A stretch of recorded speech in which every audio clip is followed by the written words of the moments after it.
பரிணாம் vlogs channel subscribers அனைவருக்கும் என் அன்பார்ந்த வணக்கம். இன்றைக்கி நம்ம பயணிக்க போகிற ஊர் எங்கன்னா திண்டுக்கல் மாவட்டம் கொடைக்கானல் ஒன்றியம், அதில் பாச்சலூர் ஊராட்சி பூதமலை அப்படிங்கிற மலைவாழ் மக்கள் பல நூற்றாண்டாக வசிக்கிற அந்த கிராமத்துக்கு தாங்க நம்ம பயணிக்க போகிறோம். போன காணொலியில், அதாவது பார்ட் 1ல் இந்த பூதமலையில் இருக்க மக்களை சந்தித்து அவங்க வாழ்க்கையோட ஒரு அங்கமாக கருதப்படுற இசை மேளங்களை கேட்டு ரசித்தோம்.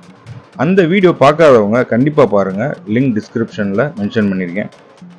அதன் தொடர்ச்சியாக இந்த வீடியோவில் இந்த அடர்ந்த காடுகளுக்குள்ளே அவங்க பல தலைமுறையாக வசிக்கிற அவங்களோட வீடுகளையும் அதோட அவங்க வாழ்க்கை முறையையும் நம்ம கேட்டு தெரிஞ்சுக்க போகிறோங்க. சேனலை சப்ஸ்கிரைப் பண்ணாதவங்க பண்ணிவிட்டு வீடியோவை ஸ்கிப் பண்ணாமல் முழுசாக பாருங்கள். வாங்க பயணிக்கலாம். சொல்லுங்கம்மா, உங்கள் பேர் சொல்லுங்கம்மா. சித்ரா. சரி. காட்டு வேலை செய்கிறோம், களை விட்டுறோம். களை விட்டுறீங்க. எங்கள் வீட்டுக்காரர் எங்கே? இப்போ அவரு வேலைக்கு போயிட்டாரு. வேலைக்கு போயிருக்காரு. சரி. இந்த வீட்டில் எத்தனை வருஷமாக இருக்கீங்க? அது 1 வருஷத்துல இருந்து இருக்கிறோம். வருஷ கணக்கு எனக்கு தெரியல. ஆனால் இருக்கிறோம். சரி. எத்தனை பேர் வந்து பார்த்துருக்காங்க, ஆனால் வீடு கட்டி கொடுக்குற மாதிரி தெரியல. பார்த்துட்டு போகிறாங்க, ஆனால் கட்டி கொடுக்க மாட்டாங்க. கட்டி கொடுக்குறோம் சொல்லியிருக்காங்களா? கட்டி கொடுக்குறேன்னு சொல்கிறாங்க, ஆனால் கட்டி கொடுக்குறது இல்லை. குழந்தை வச்சுட்டு ரொம்ப மழையிலெல்லாம் ரொம்ப கஷ்டப்பட்டுக்கிட்டு தான் இருக்கிறோம். மழை வந்துச்சுன்னா எங்கள் மாமியை விட்டு போயிடுவோம், குழந்தைய தூக்கிட்டு. ரொம்ப கஷ்டம் தான் மழை எல்லாம் வந்தா. வீட்டை பார்க்கலாமா? நான் உள்ளே போய் பாரு.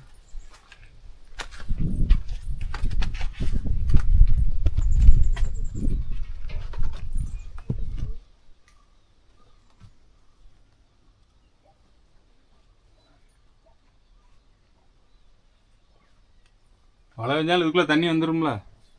தண்ணி வந்துடும். தண்ணி வந்துட்டு எங்கள் மாமியா வீட்டுக்கு தான் குழந்தைய தூக்கிட்டு நானும் எங்கள் வீட்டுக்காரெல்லாம் போயிடுவோம். ரொம்ப கஷ்டம் தான். தண்ணிலாம் வந்துச்சுன்னா யார் எத்தனை பேர் வந்து பார்த்துருக்காங்க, ஆனால் வீடு கட்டி கொடுக்குற மாதிரி தெரியல. வீடு கட்டி கொடுக்குற மாதிரி தெரியல. இது சம்மந்தமாக நீங்கள் யார்கிட்ட சொல்லியிருக்கீங்க? எல்லாத்துக்கிட்டையும் வந்து பார்ப்பாங்க, ஆனால் பார்த்துட்டு கெட்டி தருமா அப்படின்னு சொல்கிறாங்க.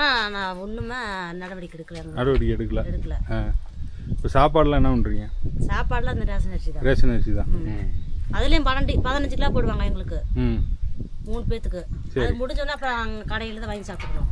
12 கிலோ தானே? 12 கிலோ தான் போடுவாங்க எங்கள் சீட்டுக்கு. மித்த இடத்துலலாம் 25, 30 அந்த மாதிரிலாம் சொல்கிறாங்க. உங்களுக்கு 12 தானே? எங்களுக்கு 12 கிலோ தான் போடுவாங்க. சரி. எங்கள் சீட்டு அங்கே இருக்குது எங்கள் மாமியார் வீட்டில். இதெல்லாம் எடுத்து கொடுத்துருப்போம். மழையெல்லாம் நனைஞ்சு போச்சுன்னு சரிதுன்ட்டு ஒரு பொறுப்பான வீட்டில் கொடுத்து சீட்டை வச்சுக்கிறது, ரேஷன் சீட்டெலாம். இந்த வீட்டிலலாம் வைக்கிறதுக்கு பயமாக இருக்குது. இது மழைக்கெல்லாம் வந்து நனைஞ்சு போச்சுன்னா ரேஷன் கீட்டெல்லாம் போயிரும்ல, வாங்க முடியாதுன்ட்டு எப்படி மாமியார் வீட்டில் கொடுத்து வச்சிருக்கோம். அரிசி போடுற அன்னைக்கு வாங்கிட்டு மாமியார் வீட்டில் போய் பஞ்சிட்டு அரிசியை நாங்கள் வாங்கி வச்சுக்குவோம், சீட்டை அங்கே கொடுத்து வச்சுக்குவோம். இப்போ எங்கள் வீட்டுக்கார் எங்கே வேலைக்கு போயிருக்காங்க? அவர் இங்கே தோட்டத்துக்கு போயிருக்காரு. சரி.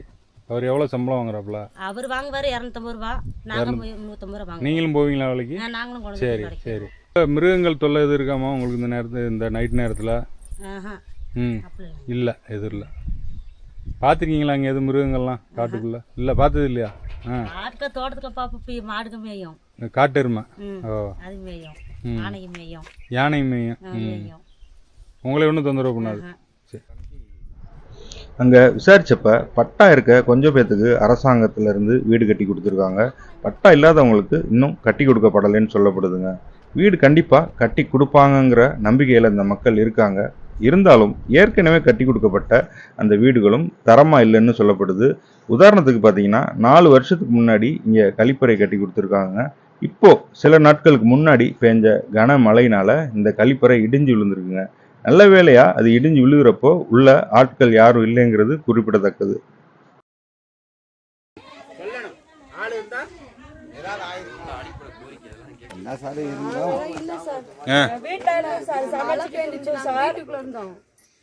அப்ப வந்து யாருமே பாத்ரூம் போகல, அப்ப சமயம் விழுந்துருச்சு.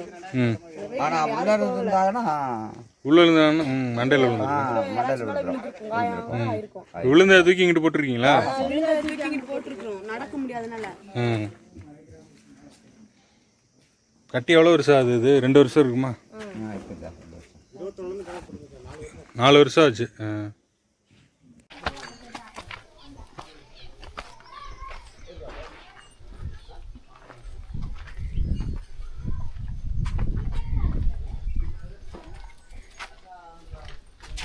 இதுல எல்லாம் ஆள் இல்லை ஏன்னா இந்த வீட்டிலலாம் ஆளதான் இல்லை. இந்த வீட்டுக்காரர் இறந்துட்டாரு. இறந்துட்டாரு. எங்கள் மாமனார் தான் அவரு. ஓ அவர் இறந்துட்டாரு. ம்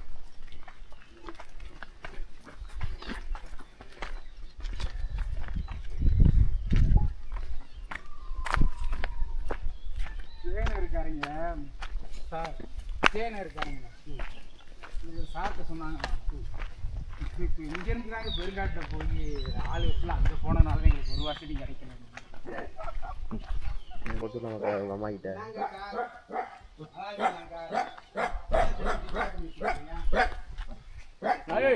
சும்மா இருக்கிறே உட்காந்து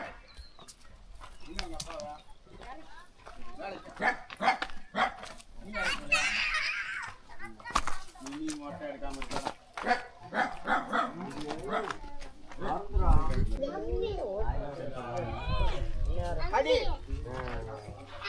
அப்பவும் அந்த இதுக்குள்ள தான் கையை ஓட்டுறோம்.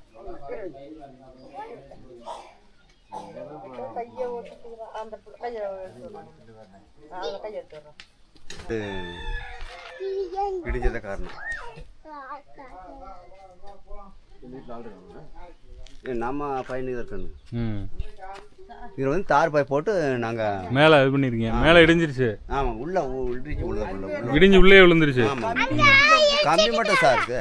என்னப்பா என்னத்த இந்த கம்பி மட்டும் தான் சார் இருக்குது. இல்லை ஃபுல்லாக தார் பாய் போட்டீங்க. ஆமாம் சார். இந்த கம்பி மட்டும் தான் இருக்கு சார். பார்த்துறா இடிஞ்சு உள்ள வந்துருச்சு சார். ஓ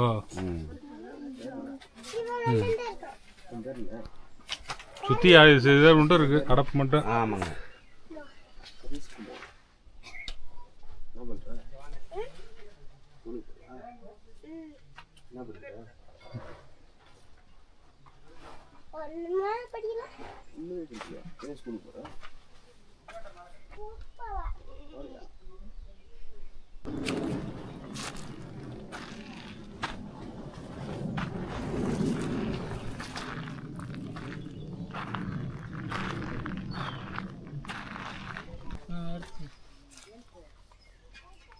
காற்றுல விழுந்துருச்சா?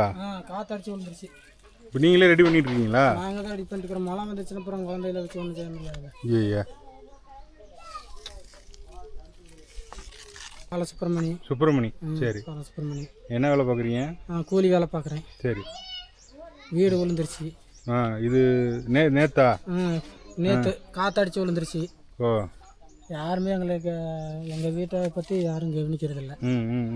எத்தனை வருஷமா இருக்கீங்க இங்கே? நான் இங்கே 5 வருஷமா இருக்கிறேன். 5 வருஷமா? அதுக்கு முன்னாடி? அதுக்கு முன்னாடி மேலே இருந்தேன். மேலே இருந்தேன். கல்யாணம் முடிச்சுட்டு இங்கே வந்தேன். கல்யாணம் முடிச்சிங்க வந்தீங்களா? சரி. வீடு உலகம் ரெடி பண்ணிட்டு இருக்கிறேன். எத்தனை குழந்தைங்க உங்களுக்கு? ரெண்டுமே பசங்க. சரி சரி. நீ தனியாலாம் ரெடி பண்ணிடுவீங்களா? நான் தனியாலாம் ரெடி பண்ணிட்டு இருக்கிறேன். யாரை உதவி கூப்பிடலையா அங்கேயே உங்களுக்கு? நானாக ரெடி பண்ணிட்டு இருக்கிறேன். மழை வரதுக்குள்ள ரெடி பண்ணணும். சரி சரி. பசங்க நாங்கள் புருஷன் பொண்டாட்டி 2 பேர் இதில் இருக்கீங்க. இதில் தான் இருக்கோம். இன்னைக்கு காலையில் தான் இது பண்ணுச்சா இல்லை நேற்று? இல்லை நேற்று விழுந்துருச்சு வீடு. எப்போ? காலையிலையா நைட்டா? நைட்டு தான். தூங்குறப்பையா? காற்று அடிக்கவும் ஒடிஞ்சிருச்சு. கால் மரம் ஒடிச்சு அப்படியே இருந்துச்சு. நடுராத்திரிலே இருந்து சொல்லி போட்டீங்களா? ஐயா. இல்லைன்னா இப்போ அமைக்கிருக்கு எங்களை. சத்தம் கேட்டால் நீங்கள் வெளியே போயிட்டீங்க. சத்தம் கேட்க வெளியே ஏற்றோம்.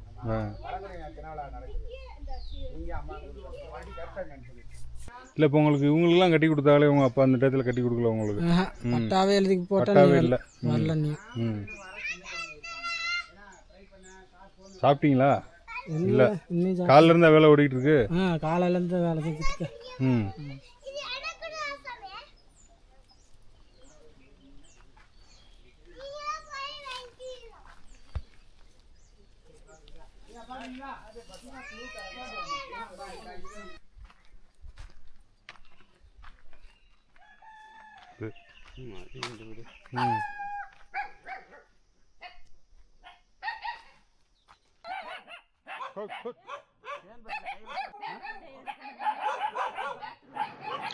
இந்த குடிசை வீடு, மண் வீடுகள் எல்லாம் பார்த்தீங்கன்னாலே தெரியும் இந்த மக்கள் பொருளாதாரத்தில் எவ்வளோ பின்தங்கி இருக்காங்கன்னு. உதாரணத்துக்கு இந்த வீடை பார்த்தீங்கன்னா ரொம்ப சேதமடைஞ்சும் கனமழை பெஞ்சா இடிகிற நிலைமையில தாங்க இருக்குது. மேலே சரியான கூரை கூட இல்லை. உண்மையிலேயே இவங்க நிலைமை ரொம்ப கஷ்டம்தான். இந்த காட்டுக்குள்ள கடினமான சூழலில் வாழ்கிற இந்த மக்களுக்கு இங்கே இன்னொரு பெரிய சவாலும் இருக்குது. அது என்ன சவால்னு இங்கே இருக்க மக்கள்கிட்டே கேட்டு தெரிஞ்சுக்குவோம் வாங்க. உங்கள் பேர் சொல்லுங்கம்மா. பரமேஸ்வரி. பரமேஸ்வரி. சரி. இப்போ இந்த சோலார் கரண்ட் இது போட்டிருக்காங்களே, எதுக்காக போட்டிருக்காங்க? இந்த காடு அவர் காடுன்னு போட்டிருக்காங்க சார். இங்கிட்டு போகக்கூடாதுன்றக்காக போட்டிருக்காங்க. ஆமாங்க சார், அவங்க அந்த பக்கம் போகக்கூடாது அப்படிங்கிறக்காக. அதுக்கு எதுக்கு கரண்ட்டில் இதோட அடிபடல? அது அடிபட்டு குழந்தைங்க அடிபட்டுன்னு சொன்னதை பெரியவா அடிபட்டு செத்தாலும் சரி, குழந்தைங்க அடிபட்டு செத்தாலும் சரி, எனக்கு எந்த கேள்வி இல்லைன்னு அவர் சொல்கிறாருங்க சார். மிருகங்களுக்கு போடுறது தானே, வராமல் இருக்கிறதுக்கு போடுறது தானே அது போடுறாங்க சார். ஆனால் வீட்டு பக்கத்துலேயே போட்டு விட்டு போயிட்டாரு. நாய் போய் அடிப்பட்டாலும் சரி, மனுஷ அடிப்பட்டாலும் சரி, எனக்கு எந்த கேள்வியுமே இல்லை அப்படின்ட்டாரு. அதான் சார் நாங்களும் பேசி பார்த்தோம், அவர் ஒத்து வர்றது மாதிரி தெரியல, விட்டுட்டீங்க அப்படியே. எடுக்கவும் மாட்டேங்கிறாரு, எதுவும் செய்ய மாட்டேங்கிறாரு, அப்படியே விட்டோம். இல்லை சப்ளை வருமா? வரும் சார், போட்டு விடுவாங்க. ஒரு நாளைக்கு அவர் வர்றப்ப போட்டு ஆஃப் பண்ணி விட்டு. ஆனால் சப்ளை வர்றதில்ல. 1 வாரம் ஓடிட்டு இருந்துச்சு, அப்புறம் ஆஃப் பண்ணிட்டாரு. ஆனால் அவரிடம் அங்கிட்டு இருக்கா? ஆமாங்க சார். ஓ, குழந்தைங்கெல்லாம் இந்த கம்பியை தொட்டுருவாங்கன்னு நாங்கள் எங்களுக்கு பயமாக இருக்குங்க. அதுக்கு அந்த இடத்துக்காரர் என்ன சொன்னார்? குழந்தைங்களுக்கு தொட்டா என்ன, அடித்தா அடிக்கட்டும், எங்கள் குழந்தைங்களா அப்படின்னு சொல்கிறாங்க. எடுக்க மாட்டேன்னு சொல்லிட்டாரு. எடுக்க மாட்டோம். ஆனால் அவரிடம் அங்கிட்டு தள்ளி இருக்கா? செலவு பண்ணி போட்டிருக்கேன், நீ நான் எப்படி எடுக்கிறது, நீங்கள் வேணா வீட்டை பிரிச்சுக்கோங்க, பிரித்து வெளியில் போய் இருந்துக்குங்க அப்படிங்கிறாரு. விசாரித்து பார்த்ததில் ஓய்வு பெற்ற அரசு அதிகாரி ஒருத்தர் இதுக்கு பின்னாடி இருக்க தோட்டத்தை வாங்கியிருக்கதாகவும், அதை வன விலங்குகள்கிட்ட இருந்து பாதுகாக்க இந்த மாதிரி மின்சார வேலி போட்டிருக்காங்கன்னு சொல்லப்படுதுங்க. இதில் மின்சாரம் வருது வரலங்கிற ஆராய்ச்சிலாம் 2வது தான். ஆனால் நம்ம கேள்வி என்னென்னா, மனிதர்கள் வாழக்கூடிய இந்த கிராமத்தில் இந்த மின்வேலி அவசியம் தானா? முக்கியமாக குழந்தைகள் நிறைய பேர் இங்கே இருக்காங்கன்றது குறிப்பிடத்தக்கது.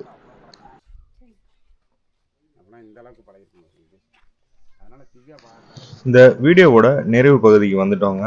தமிழ்நாட்டு அரசு சார்பாக இனி கட்டப்போகிற வீடுகளையாச்சும் நல்ல தரமாக மழை பெஞ்சா இடியாமல் இருக்க மாதிரி கட்டி தருவாங்கன்ற நம்பிக்கையில் நாங்களும் இங்கேருந்து கிளம்ப தயாரானோம்.